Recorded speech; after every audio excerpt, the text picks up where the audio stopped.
Okay, we move on to our second panel, and this looks at the building of inclusive societies through sport.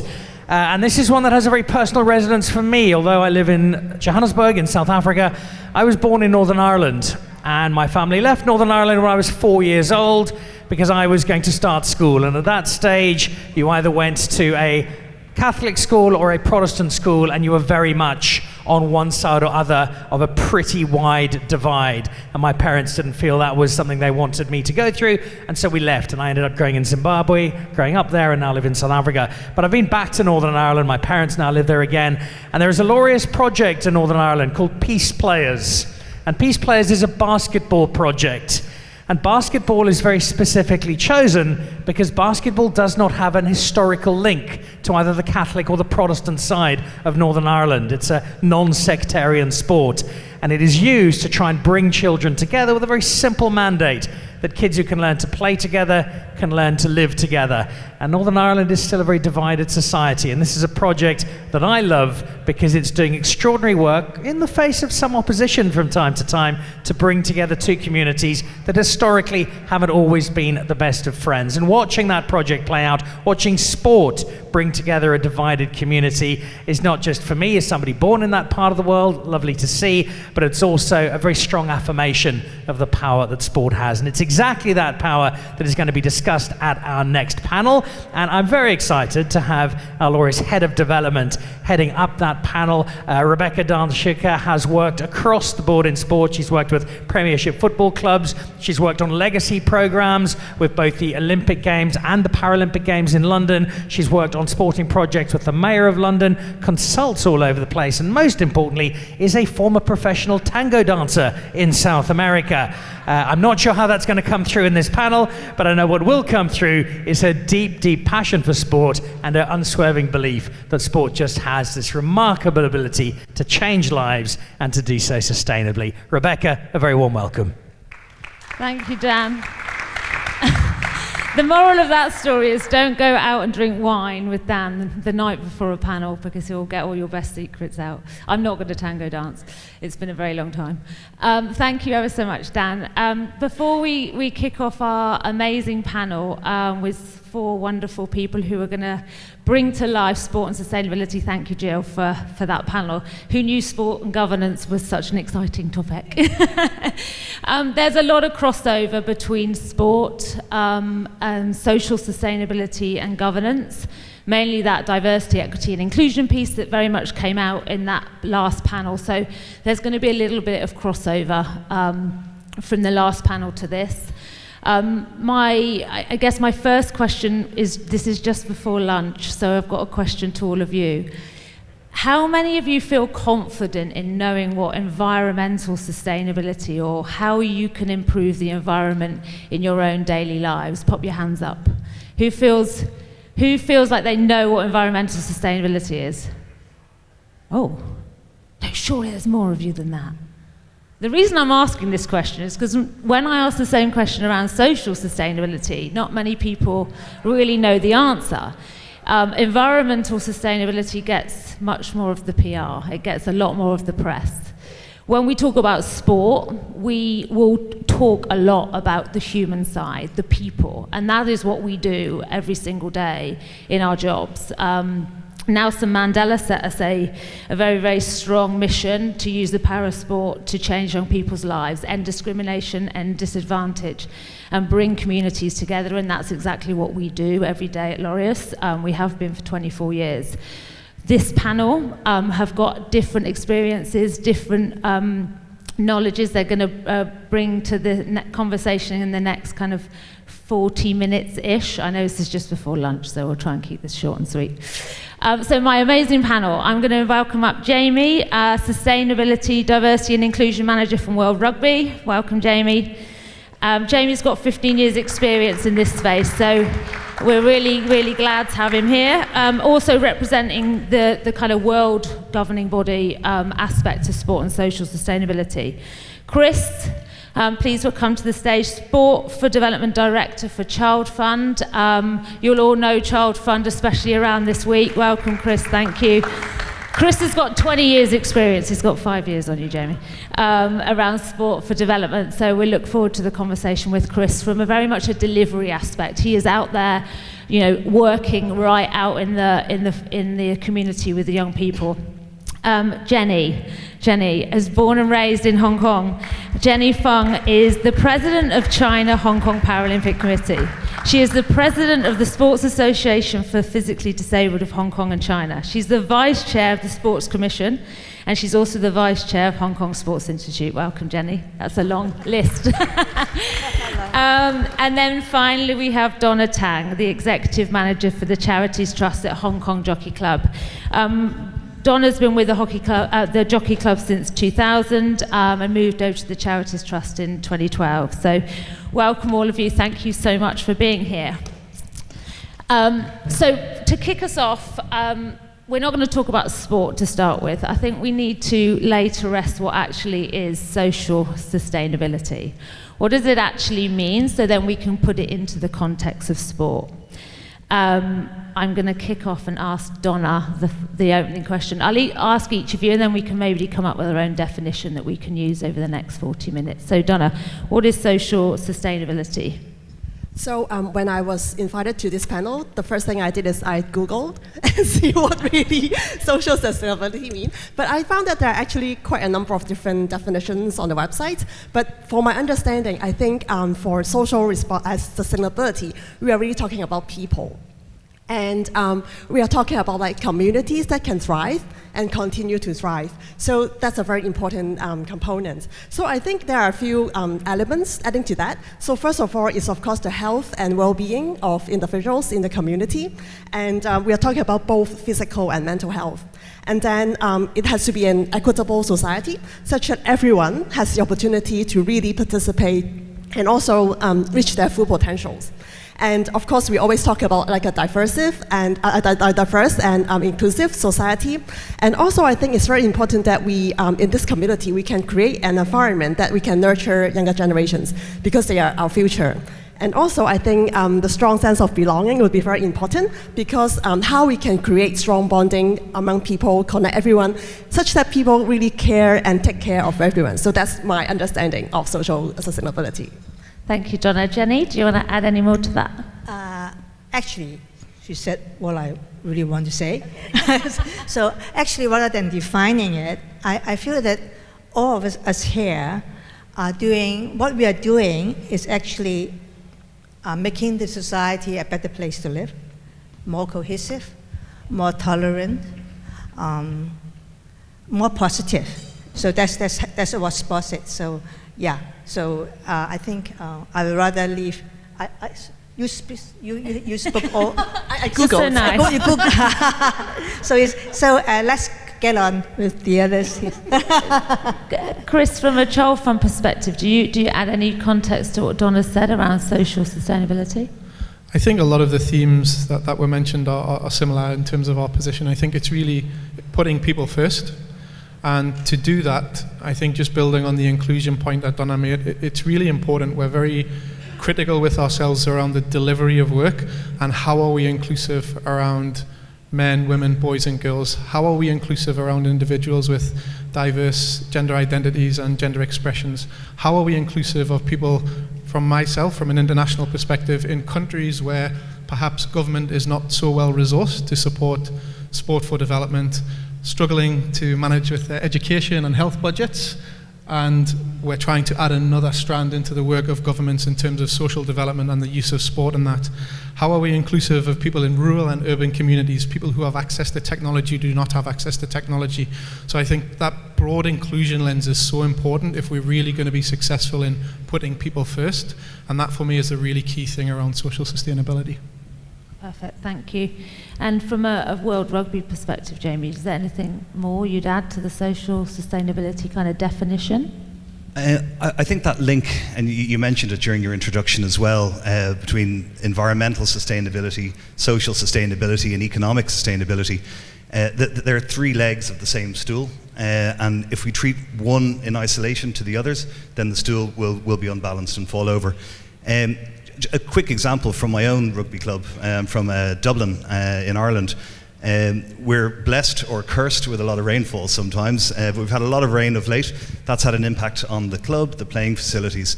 So when we look at the environmental impact, and the pitches have been unplayable, there's an economic impact to the club there as well, because the bar is closed.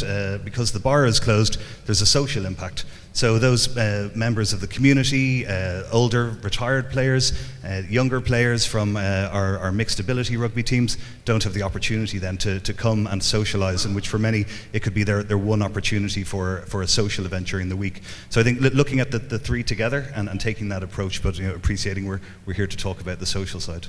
Yeah, thank you. So I think in terms of those four wonderful definitions, we're talking about inclusion, number one, making sure our communities are inclusive, that they're equitable, and that came out in Jill's conversation around governance, that they're diverse, and I think one thing is about them being connected, is making sure communities are connected and they're working together. And then to top that off is around good quality of life. A socially sustainable community is a community that has, good health and well-being, that has a good, healthy make-up DNA. So if we keep that kind of theme, that inclusion, kind of building an inclusive society through sport, bringing the sport context into it. Sport is big, it's a big conversation. We talk about sport a lot around sport participation, sport grassroots all the way up to performance. When we talk about sport for development, it's a different conversation, and some people say, what do you mean, they're the same thing? Well, no, they're actually very different, especially in the social sustainability context. We have an absolute expert on this panel in Chris. He lives and breathes this stuff. If you ever have the opportunity to sit down with Chris and have a one-on-one, it's an amazing conversation to talk about how really the power of sport is changing communities and changing young people's lives. So I'm going to hand over to Chris to very, very eloquently tell us the difference between sport and sport for development. I will be as eloquent as I can with this accent, so wish me luck. I think the first thing to say is both are very important to communities and to societies. And one is not at the expense of the other, but they are very different. And I think it's really important for all of us who are involved in sport in various ways to understand that and to know where we can play a role and where, perhaps as corporates or as government, we are interested to play a role. Myself, I played sport when I was younger. I'm now well retired. I feel that I benefited from sport, from that participation in sport. However, nobody measured what I learned from that engagement. I felt good about myself. Was that because of my coach and my rugby experience? Was that because of my teacher at school? Was that because of my family situation or my home situation? Doesn't really matter from a sport development perspective. I became a better player. I went as far as I could go and wanted to go within the sport, and that was great from a sport development perspective. From a sport for development perspective, we've got to be much more critical around data and evidence. So we need to move beyond the nice stories of Chris, he became an upstanding member of the community because he played rugby. Well, maybe it was that, or maybe it was a number of other factors.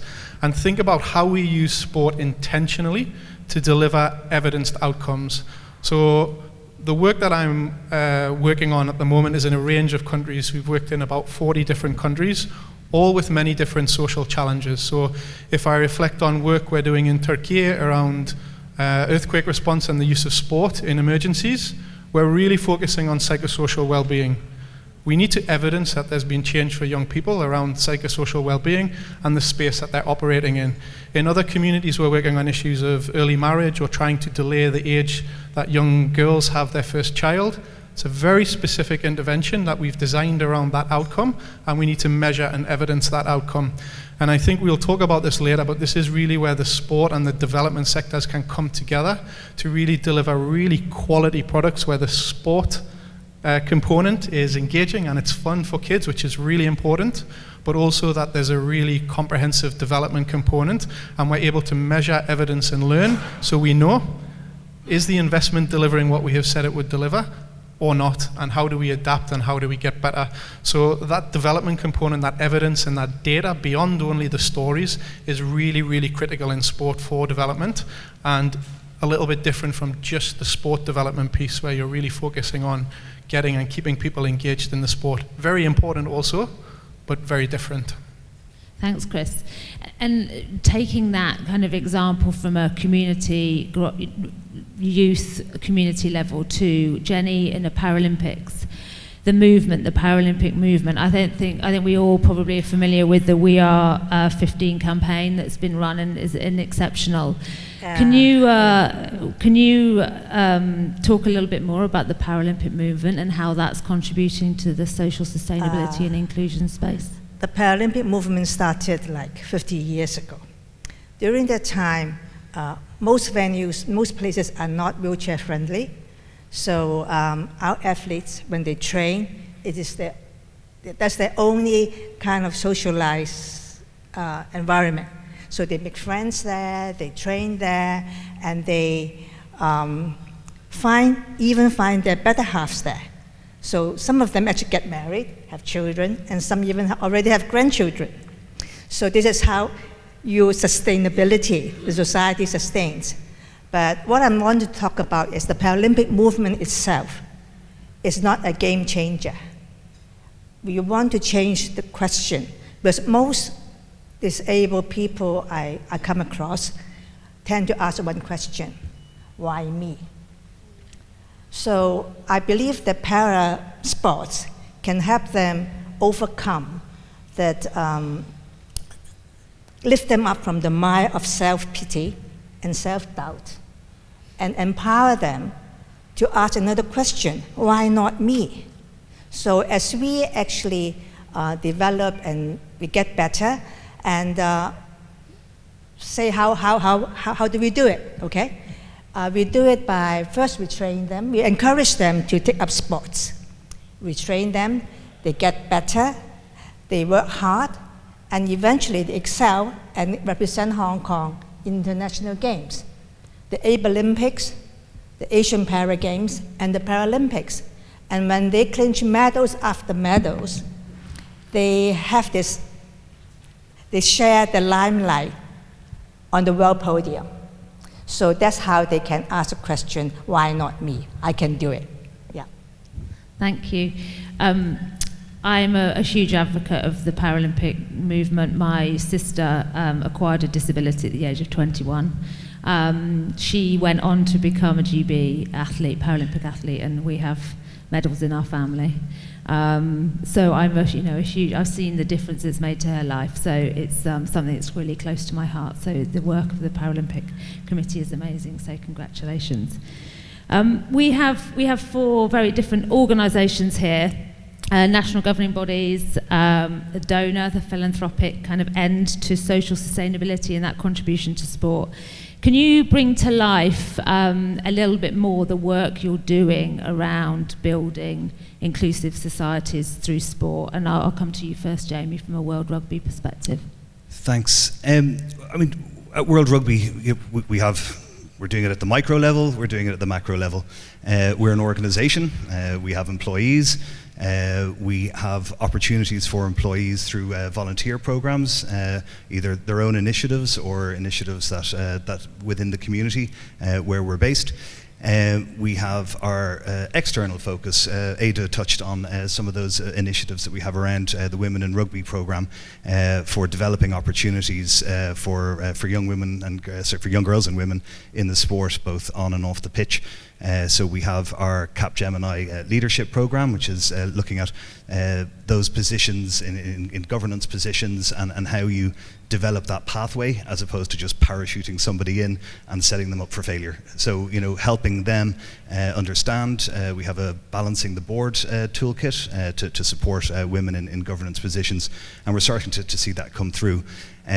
On the pitch as well, the Gallagher High Performance Academy that we've been involved in, where there are internship programs for the next generation of female coaches, and there are some targets in there around the next Women's Rugby World Cup and the percentage of female coaching staff within that. A lot of the work Chris and the Child Fund Rugby team will be very familiar with, again, looking at the bringing rugby into developing communities and countries with a focus on a gender balance as well.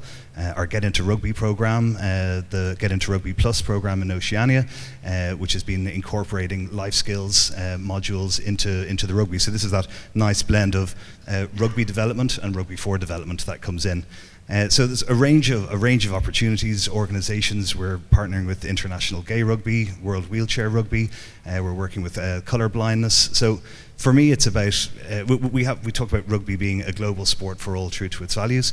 For me, Rugby for All is about removing any of those barriers to participation, whether they're real or imagined, and finding opportunities for people on and off the pitch. And are those programs, some of those you've just mentioned I've never heard of before, are they're programs that are kind of global, or are they very much kind of happening in certain parts of the world? Yeah, they'd be global. I mean, we would start with pilot projects in certain regions and certain unions. Recognise as well with unions, some are very well run professional organisations, others are volunteer based, where there can be capacity challenges just to deliver the game on a regular basis, as well as some of those governance challenges that were talked about this morning through anti-corruption, anti-doping issues. So these are global programmes. We don't try and cherry pick and say we're only going to do this here, but we also try and identify need. So we talk about equity and equality. We could give everybody the same, but not everybody needs the same. Some people need a little bit more support than others. So going in with targeted investment and working with our unions and regions to understand where the greatest need is, where the capacity is. Amazing. We're going to talk a little bit about the collaboration between Child Fund and World Rugby in a minute, because I'm sure some of that will come to life. Donna, from a Hong Kong Jockey Club perspective, I mean, amazing, the contribution that you're giving back to sport with all of the donations and all the work of the Charities Trust is exceptional. So you could probably talk for 50 minutes on everything that's going on, but just pick a couple just to share with the room. Sure. I think at sports is one of the major strategic focus area of the Charities Trust, and one of the sub-themes is actually sports for all.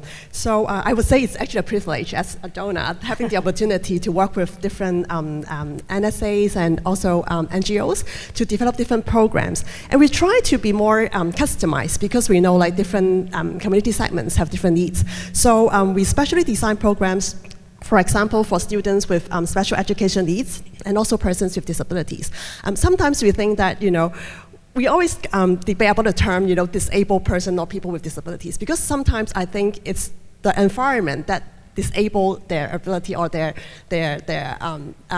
opportunities to participate in sports. So I think it's very important that through our programs we can lower the barriers for them to participate and enjoy sport and really benefit from the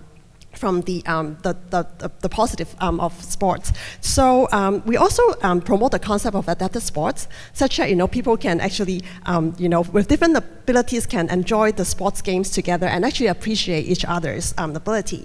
One of the programs that we are supporting is for those who are visually impaired. We have support from audio description experts, such that, for example, in the upcoming sevens, they will be able to, actually join or enjoy the major games, because they can understand, what's going on through very expert audio describers to understand the sport and what's going on. So that's actually how we can encourage them to be included in these major sports events and sports activities. And another group, of course, is the young people. We always put emphasis on character building through sports, and also ensure that those who are from less resourceful families would also have the opportunities to participate in sports. And through this platform, they can enjoy or play sports with people from different backgrounds, from different ethnicity or different abilities. So one of the programs, of course, is with Rugby for Good, something that we call the Rugby United program, that we bring different people together to enjoy the sport. And also enjoy the benefits together. And for elders, we encourage them to build social networks. So this is something very important, that they can enjoy sports and also make new friends at that age. And we promote intergeneration play. And also another segment would be marginalized groups. For example, we have football and sports programs for the homeless. As Jenny said, we actually give them the opportunity to participate in the Homeless World Cup. So it's something that they will actually feel proud and feel being very included. So apart from the software programs, we also invest in hardware facilities as well, because we think for sports and recreation facilities, for those that's further by the trust, we are always very willing to invest on additional resources such that it can be barrier-free and age-friendly for everyone. The design will be very important. Thank you, and the facilities piece is really, really important. We talk about funding and working with the young people and the communities, but the investment in facilities, especially in a city like Hong Kong, is really important.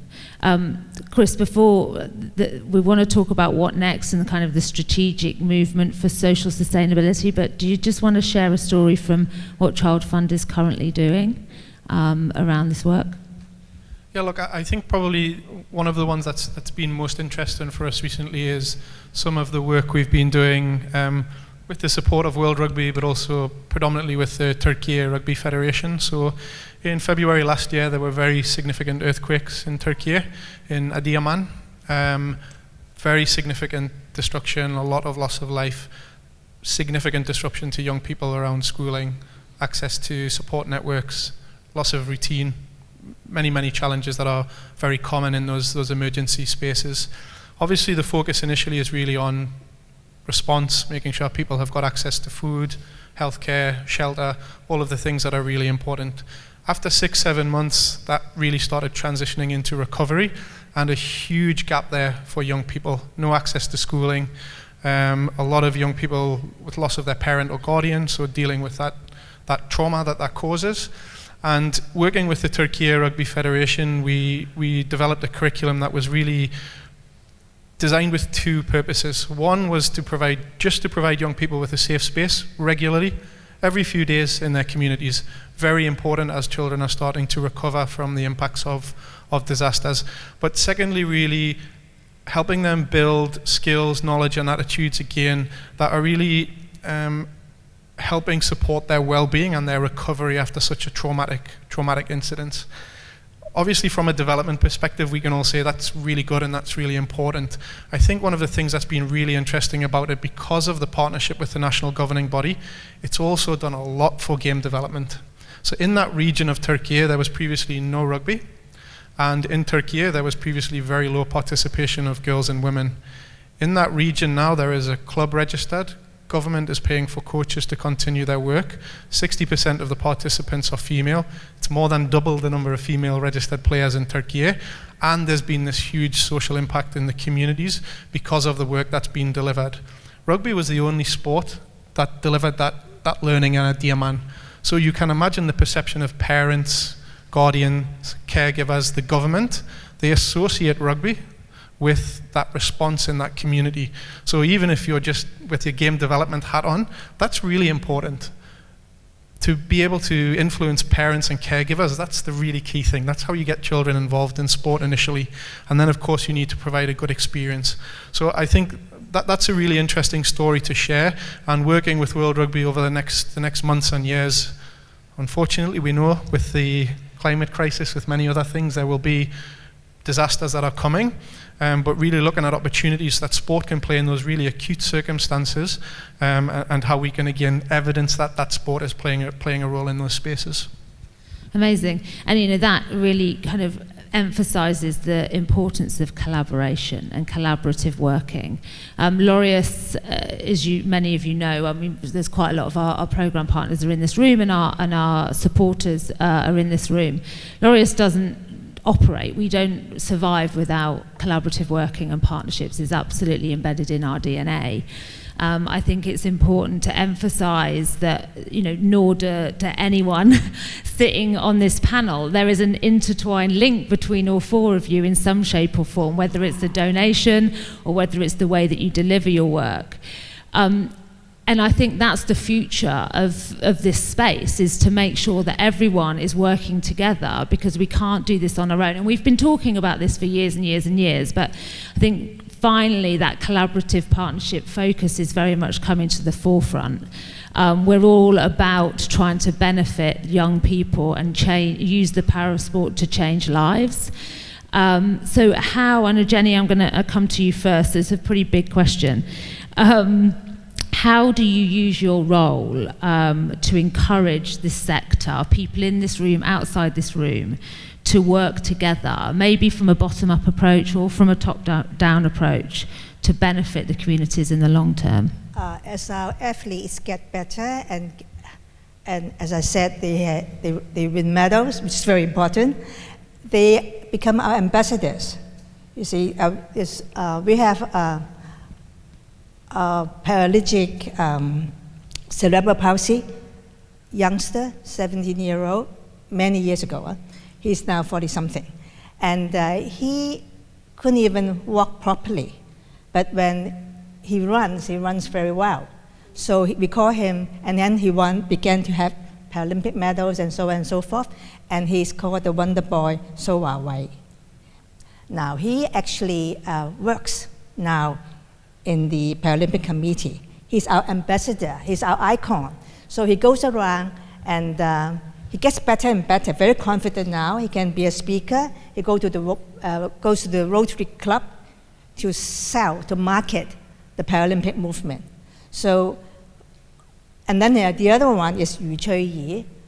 Yu Chui-yi is our wheelchair fencer, and she has already won 7 Paralympic medals. Now, that puts her squarely on the par with world #1 fencers, Zhang Galong, the homegrown fencer from Hong Kong. And by doing that, she has the question like, from why me, when she was like had her bone cancer, one leg cut off, so amputated, and so she became an icon also. And she actually answered the question from why me to why not me. So she is now a broadcaster. She runs a fencing school as well. So yeah, so from these icons of ours, our ambassadors, they market the Paralympic movement very well. And so we also get, we have the RTHK, for instance, the TV station, they broadcast a swimmer, 16-year-old, autistic, and audience who don't really know her come up to me and said that can I sponsor her, because I'm very touched by her. So this kind of stories can actually promote the Paralympic movement very well. So I think we are doing what we do the best, but then our athletes can do better. So the collaboration is very much Yes, listening to the athletes and listening to their and then voice. collaboration from Jockey Club. So Jockey Club is our biggest benefactor. Tell us a bit more about that relationship. Well, we started off with like a social welfare organization. We don't get any money from sports. So we have to actually do crowdfunding to finance our delegations to go overseas. So we do that. If we get more money, we go more athletes going. Not much money, less delegates going. No money, no go. But we've got like funding from the Jockey Club, and then we got funding from the community chest. So, and then our athletes do so well that finally the government accepts us as a national sports organization and give us money for coaching, for overseas games, and so on. And the Jockey Club actually supports the SI as well, the Sports Institute. KS is here. So, and the collaboration started like maybe 7-8 years ago. Our athletes can now train at the Sports Institute. So they live there, they train there together, they share the same fencing hall. So it's a collaboration. It's able-bodied and disabled-bodied. So yeah, I think That is collaboration. Yes, that's collaboration. And a very inclusive collaboration as yes, well, with everybody in on. excellent. All around. We have collaboration all around. Thank you so much for sharing that.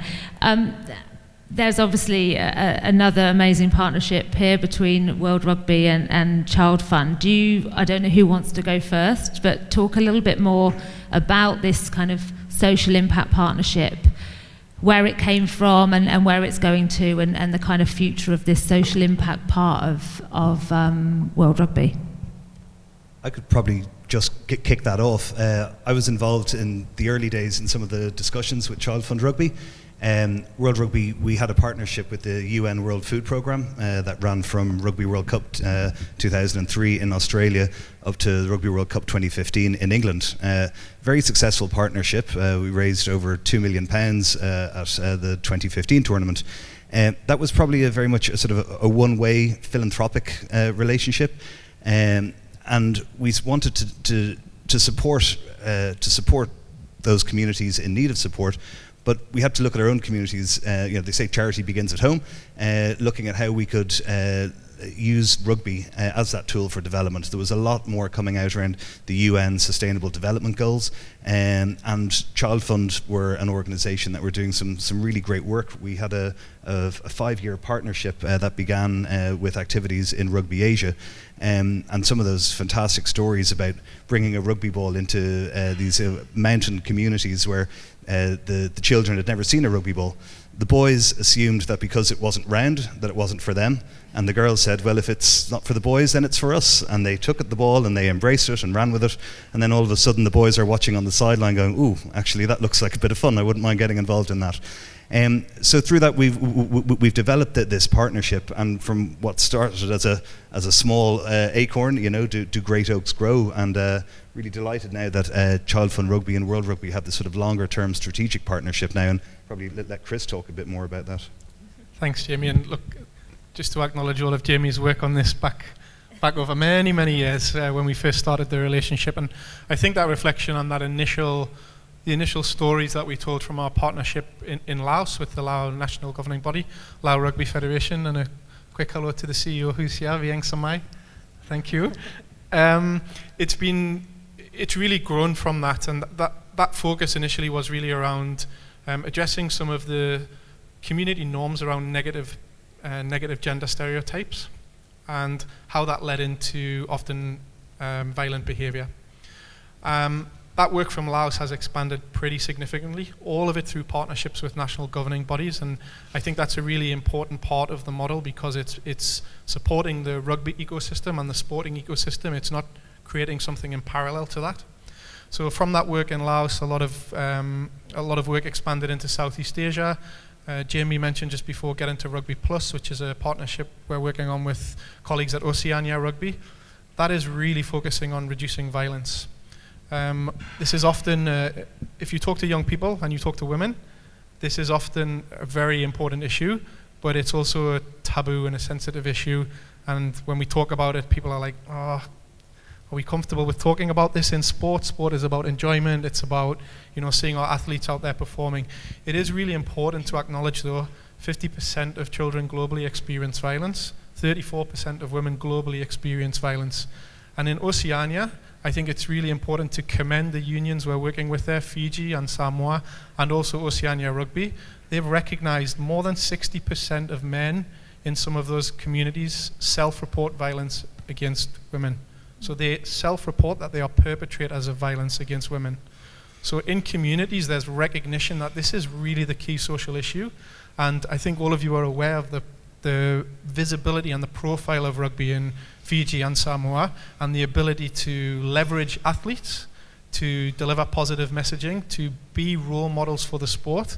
But I think what's been really important also is there's been an acknowledgement that if 60% of men are self-reporting being perpetrators of violence, we cannot assume that all of that 40% happen to be in rugby and the 60% happen to be outside of rugby. So there's been really important conversations, and as I think as Ada mentioned on the previous panel, some difficult conversations around how the sport can respond to some of those really important issues. And I think I just want to pick up again on the first panel on a lot of the work that we've done with more than 40 national governing bodies around the world around safeguarding. The introduction to the first panel was really interesting to me to see a lot, particularly the back end, a lot of the issues that we're having in sport around safeguarding, around sexual abuse and harassment. There's growing recognition that sports need to take this more seriously, and you can be negative and say we're taking it more seriously because of cases like Larry Nassar, or we can be positive and say it's because sport recognizes they can play a role in this space, and it's really important to protect participants at all levels, so from the high performance and the elite level down to kids who are participating on a Saturday. World Rugby themselves, I think really important to acknowledge, now have a safeguarding policy in place, starting to roll that out across regional associations and unions. We've done a lot of work with unions at the grassroots level around what does safeguarding look like in practice, because it can be very overwhelming to talk about safeguarding with unions, particularly as Jamie said around some of those unions that are maybe volunteer based. It's also a very difficult and sensitive subject to talk about in a lot of cases. We're also working with a lot of unions in countries where there are no social services. So our colleagues at the Lao Rugby Federation, for example, there is not one qualified social worker in the whole of the Lao PDR. So where do you refer cases if a parent or a player identifies a case of, discloses a case of abuse or harassment? So dealing with a lot of those really practical challenges has been really interesting, and I think really, really valuable for us. So I think I'll pause there. Thanks, Chris. I told you can talk. I mean, I want to move on to kind of what next, but just to touch on the safeguarding piece and collaboration it's something that should be part of the DNA of every single sport conversation. And as Chris said, it can sometimes be difficult. We've worked very closely, Laura's have worked with Child Fund. We do a lot of due diligence and capacity building work with our 300 programme partners around the world. We don't just do that ourselves, we rely on partners like Child Fund and others to help deliver that. So we can make sport from a governance perspective, but also a delivery perspective, really, really inclusive and safe. That is absolutely the fundamentals. It does cross governance, and it absolutely crosses trying to use sport as an inclusion tool. So we mustn't forget about it. It might be a hard conversation to have, but we all have a responsibility to have that tough conversation. So I just want to kind of echo Chris's comments, and it's not just in rugby, it's across sport and all around the world. Before we kind of start to wrap up, I just want to touch on data and really kind of what next. So we've talked about environment being kind of, gets a bit more of the press in this space. We need to start talking more about sport as a social inclusion tool. But data doesn't, a huge amount of data doesn't really exist. And I'm going to look at the panel and they may tell me I've totally got this wrong. But is there any research out there that can help bring all of this to life? And if there isn't, how do we make that happen? I mean, Jamie, I might come to you first because I know World Rugby have done a little bit in this space, but how do we use data? How do we use research to try and shout this story much louder and get the recognition it deserves for more collaboration, more funding, more partnership working? Yeah, you have to make the business case for sustainability, and you have to speak the right language to the right stakeholders. A lot of people will know that it's the right thing to do, let's crack on and do it. Others will want to know, how much is this going to cost me, or how much is it going to bring in? And we've seen with collaborations with our commercial partners across Rugby World Cup and other tournaments, the opportunity where I think in the past it used to be, well, thanks very much, but we have our own corporate social responsibility program and that's where we're spending our money. But now they're looking to partner. They want to partner with purpose, with reputable organisations, irrespective of size, who can demonstrate, look, we are committed to this. This is part of our DNA. This is part of our makeup.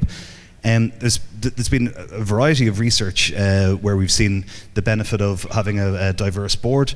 Ada talked earlier about the richness that it brings, and their revenue. They operate at higher percentages, greater returns than those that would be less inclusive. So if you have too narrow a focus, then you're cutting off your opportunity. Again, just to go back to sort of a rugby club example, we're seeing a growing increase of teams with mixed ability players, whether it's intellectual or physical disabilities.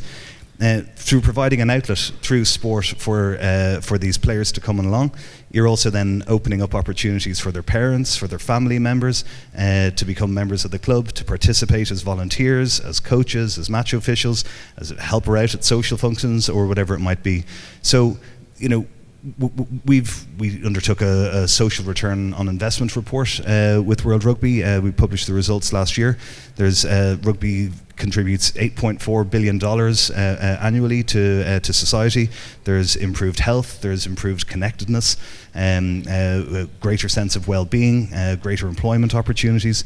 So the research is out there. It's what we do with it. And again, Chris touched on the work that Child Fund are doing, that ability to measure the impact, to be able to report to those particularly who want to see progress, who want to see figures, target setting or whatever it might be. It's a really important piece of this, and we can't over-rely on the data, but it needs to be a very key part of what's driving it, and knowing where you'll have the greatest impact.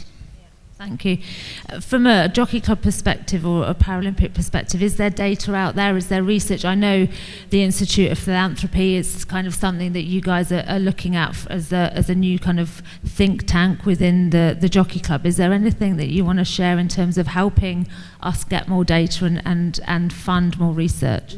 Yeah, we very much believe in data, and although you very kindly mentioned that we have quite significant donation, but I think compared to the government's budget, we are just like a drop in the ocean. So I think it's very important that we know our role very well, that a lot of times we try to support like pilot programs, and with collaboration of different NGOs, or cross-sector collaboration, or collaboration within different NGOs and sports associations.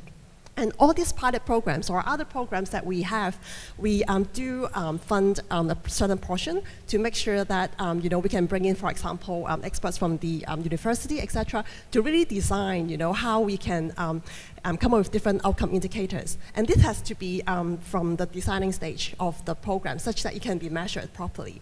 So throughout the program, we will collect data.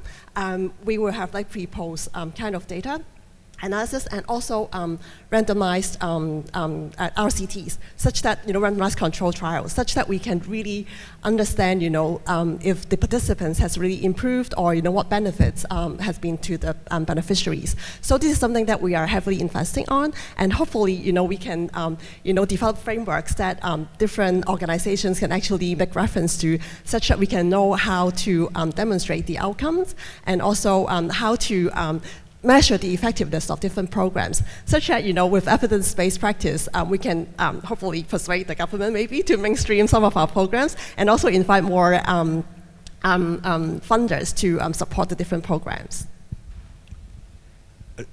Just something to share as well. I know some people in the room might think, where do you start with all of this?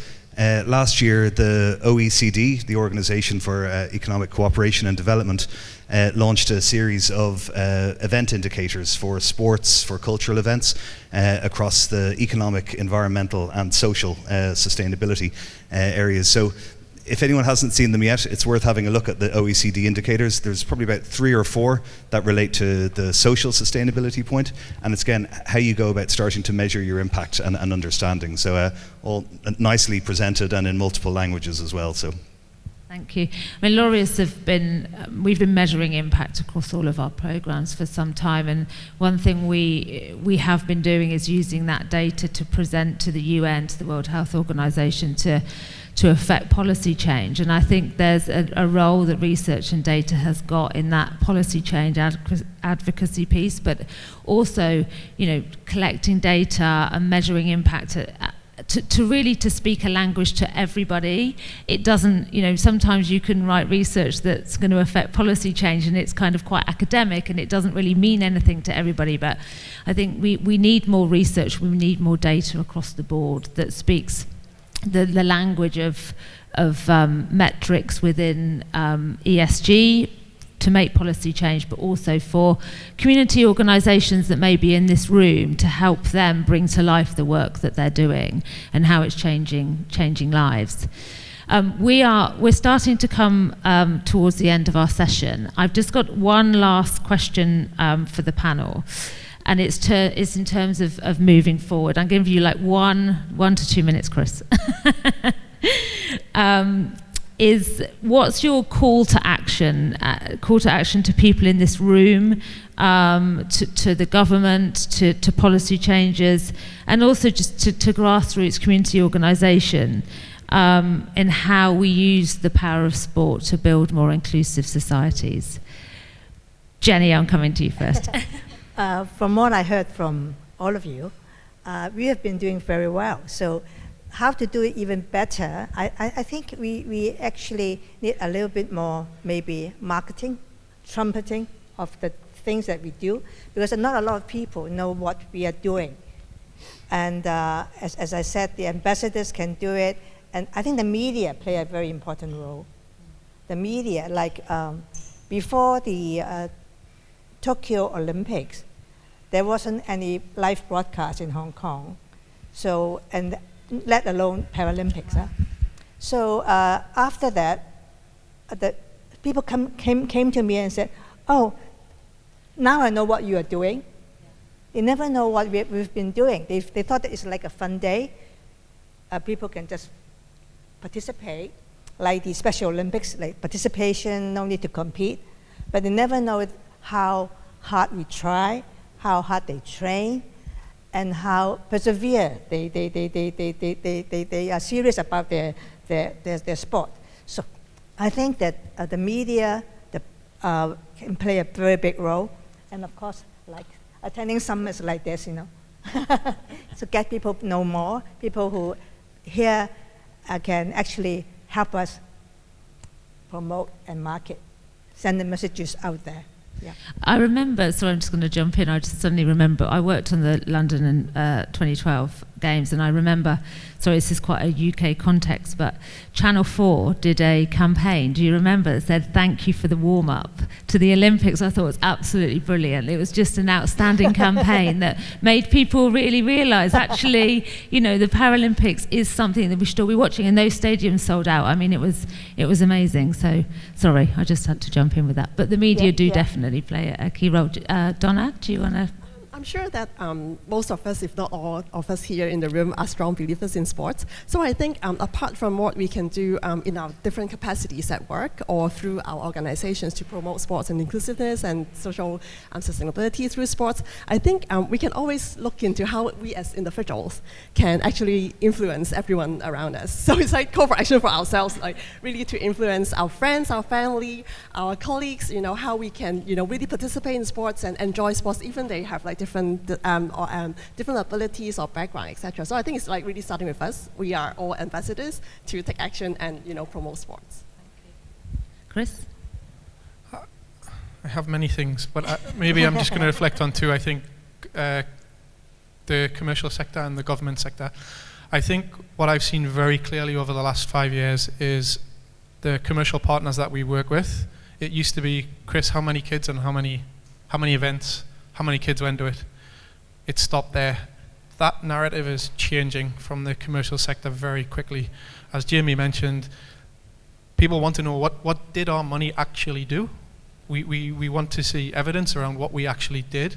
I think this is really important for us as a sector to position well for that. And that involves acknowledging that it costs money to generate good quality data. We have to accept that. So sometimes it's a little bit more expensive to deliver, but you hope in the longer term it's going to deliver more.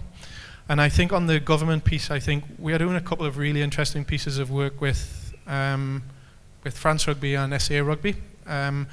One of the things we're working with them on is traditionally they've been extremely successful in accessing government funding through the sports streams because that's their business. But now we're having discussions with ministries that they didn't even know existed, because the work that we can deliver together can address issues around gender equity, can address issues around community violence, can address issues around inclusion. So all of a sudden, you have a very big union talking with the women's ministry, talking with the gender equality ministry, talking with the justice ministry around what's the role that sport can play in preventing offenders from difficult communities. And here's how we can demonstrate that your investment as a government is delivering on that. So I think the government and the commercial pieces are really interesting and very much sort of work in progress, and we need to think about, as a sector, how do we position around that. The media and the story is very important around that. People need to be able to access.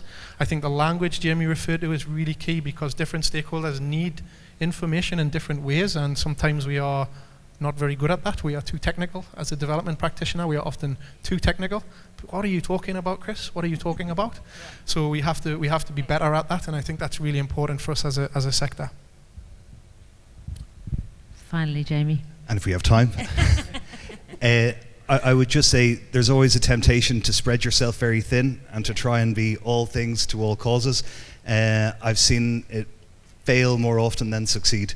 So understand where your greatest impacts can be, who your stakeholders are, what are the challenges your stakeholders are facing, what can you, your organization, your sport do to address those challenges, and then you'll probably have a greater impact quicker, and that'll help you get that momentum to then go further.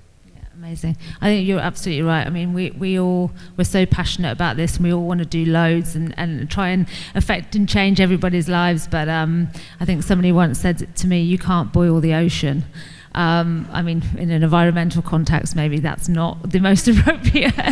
That's not the most appropriate thing to say. But we need to do, we need to focus on what we're really good at as organisations, collaborate with people, and I think you kind of summed it up really nicely. Sport has got a massive role to play in the physically active, the healthy side, but I hope this panel has kind of brought to life that it isn't just about that. It's about a more equitable, more equal society. It's about gender equity. It is about women and girls. It's about ending violence.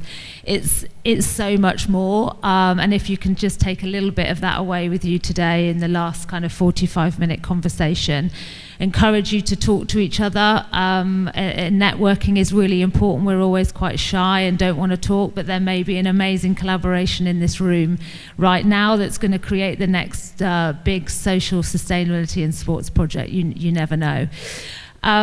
Talking about a warm-up, we've just warmed up for an amazing panel at lunchtime, which was with our Laureus Academy members and ambassadors. They've been waiting really patiently. Some of them are fresh off a flight, so they might need another cup of coffee. But I'm going to say thank you so much to Donna, Jenny, Chris and Jamie, and thank you all for listening, and we'll look forward to the next panel.